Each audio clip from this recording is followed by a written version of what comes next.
तो अस्सलाम वालेकुम, आप देख रहे हैं मेरे YouTube channel maths with sir Kashif. तो आपको याद होगा कि पिछली वीडियो में हमने 5 सवाल किए थे प्रॉपर्टीज़ ऑफ रियल नंबर की। तो आज हम नेक्स्ट 5 सवाल करेंगे। तो जिसने पिछली वीडियो नहीं देखी तो वो जाए और पिछली वीडियो देखे ताकि उसको मज़ीद क्लियर हो जाए। तो आपने प्रॉपर्टीज़ पढ़ी हुई हैं 11, तो उसी प्रॉपर्टीज़ को देखते हुए हम ये सवाल सॉल्व करेंगे। ठीक है, तो चलते हैं क्वेश्चन 6 सॉल्व करते हैं। तो क्वेश्चन 6 हमारे पास है 2 × 1/2 = 1। यानी कि हम रियल नंबर में क्या चीज़ मल्टीप्लाई करें। अब 2 हमारे पास रियल नंबर है तो आगे मल्टीप्लाई का साइन है, तो रियल नंबर में क्या चीज़ मल्टीप्लाई करें कि आंसर 1 आए। तो हम रियल नंबर का इन्वर्स ले लेते हैं, यानी कि उसका रेसिप्रोकल ले लेते हैं। तो अगर 2 है तो उसका रेसिप्रोकल क्या आएगा 1/2। अगर a है तो उसका क्या आएगा 1/a। तो ऐसे ही उसका रेसिप्रोकल लेके हम दोबारा उसका अगेन 1 आंसर ले सकते हैं। तो इसका आंसर क्या बनेगा मैं लिख देता हूँ, नीचे आ जाए। यहाँ पे मैं लिखता हूँ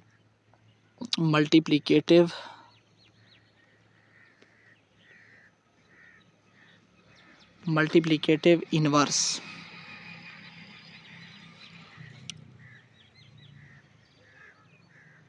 तो ये है हमारा क्वेश्चन नंबर 1 सॉल्व हो गया। मल्टीप्लिकेटिव इन्वर्स आइडेंटिटी, ये आपकी प्रॉपर्टीज़ बन गई है। क्वेश्चन नंबर 7 क्या कहता है वो देखिए। क्वेश्चन नंबर 7 ये है कि 22 × 1 = 22 कि हम रियल नंबर में क्या चीज़ मल्टीप्लाई करें कि आंसर फिर से अगेन रियल नंबर आए। जो क्वेश्चन 6 था उसमें हमने 1 आंसर निकालना था और यहाँ पे उन्होंने निकाला हुआ है अगेन रियल नंबर।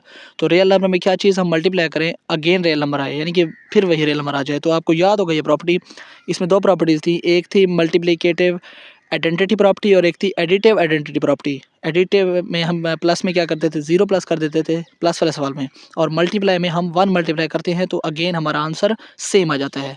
तो इसका आंसर क्या बनेगा, नीचे में देता हूँ। इसका आंसर बनेगा मल्टीप्लिकेटिव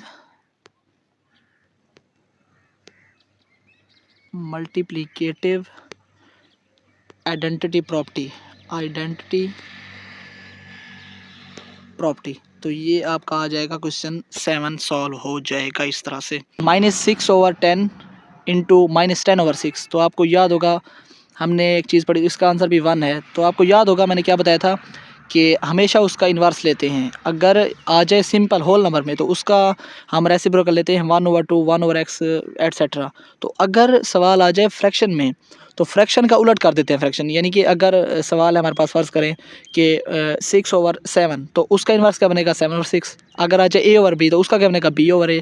तो a से a कैंसिल हो जाएगा, b से b कैंसिल, तो हमारे पास आंसर क्या बन जाएगा 1। तो इसमें भी ऐसे है कि अगर -6/10 है तो इसका इन्वर्स क्या होगा -10/6, यानी कि उसको उलट कर देना है। नोमिनेटर डिनोमिनेटर बन जाएगा और डिनोमिनेटर नोमिनेटर बन जाएगा, जिससे हमारा आंसर 1 आ जाएगा। तो ये में हमारे पास कौन सा सवाल है 6 की तरह है, यानी कि एज सून 6 की तरह ये सेम है। क्वेश्चन 6 का आंसर क्या है मल्टीप्लिकेटिव इन्वर्स आइडेंटिटी, और 8 का भी ऐसे है मल्टीप्लिकेटिव इन्वर्स आइडेंटिटी। क्लियर हो गया। 6 और 8 जो है वो सेम है। 7 जो है उसका आंसर मैंने बता दिया है मल्टीप्लिकेटिव आइडेंटिटी प्रॉपर्टी, और 6, 8 का क्या है मल्टीप्लिकेटिव इन्वर्स प्रॉपर्टी। क्लियर हो गया। अब चलते हैं क्वेश्चन नंबर 9 की तरफ।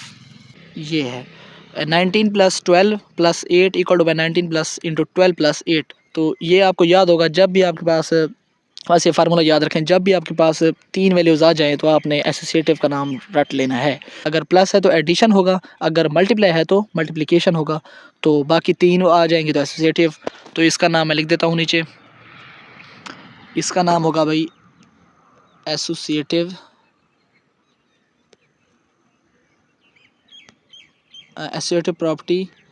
प्रॉपर्टी में नहीं लिख रहा, विद रिस्पेक्ट टू क्या है, ये प्लस है तो addition associative property with respect to addition. ये आपका क्वेश्चन नंबर 9 क्लियर हो गया। अब चलते हैं लास्ट क्वेश्चन नंबर 10 की तरफ। अब क्वेश्चन 10 देखें क्या लिखा हुआ है। क्वेश्चन 10 देखें, लिखा हुआ है -3, इसको मैं रेज कर देता हूँ ये ऐसे, ठीक है। अब देखें क्वेश्चन 10 क्या है। क्वेश्चन 10 ये है कि -3 + इंटू 23 + 48 = -3 + 28 + 48। तो ये भी बिल्कुल सेम एज 9 है। तो जैसे 9 हमने किया ये भी वैसे है। 3 वैल्यूज़ हैं, एसोसिएटिव आ गया और उसके बाद प्लस है तो एडिशन आ गया। बाकी अभी जो मैंने लिखा हुआ है तो ये भी क्लियर हो गया। तो मैं एक दफ़ा फिर से रिकॉल कर देता हूँ, देख लें। जो क्वेश्चन 6 था, क्वेश्चन 6 जो मैं निशान लगा देता हूँ, दो क्वेश्चन 6 था वो हमारे पास क्या था मल्टीप्लिकेटिव इन्वर्स था, और क्वेश्चन क्वेश्चन 6 और जो ये 8 था, क्वेश्चन 6 और 8 सेम था। क्वेश्चन 6 भी मल्टीप्लिकेटिव इन्वर्स है और क्वेश्चन 8 भी मल्टीप्लिकेटिव इन्वर्स है। और फिर आ जाते हैं क्वेश्चन नंबर 7 की तरफ। क्वेश्चन जो 7 था वो हमारे पास क्या था, मल्टीप्लिकेटिव आइडेंटिटी प्रॉपर्टी। इसमें 1 मल्टीप्लाई था तो इसलिए आइडेंटिटी है इसकी। उसके बाद क्वेश्चन 9 और 10 फिर सेम है। क्वेश्चन 9 भी associative property with respect to addition है और क्वेश्चन 10 भी associative property with respect to addition. तो क्वेश्चन 6 और 8 सेम हो गया, क्वेश्चन 7 अलहदा हो गया और 9 और 10 सेम हो गया, यानी कि 9 और 10 सेम है।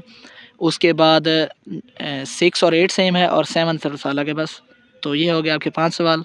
अगर इन 5 सवाल में कोई मसला है तो आप मुझसे कमेंट्स बॉक्स में पूछ सकते हैं, इंशाल्लाह मैं उसका ज़रूर जवाब दूंगा और आपका कंसेप्ट इंशाल्लाह आपका जो भी डाउट होगा क्लियर हो जाएगा। तो don't forget to subscribe and like. Thank you so much.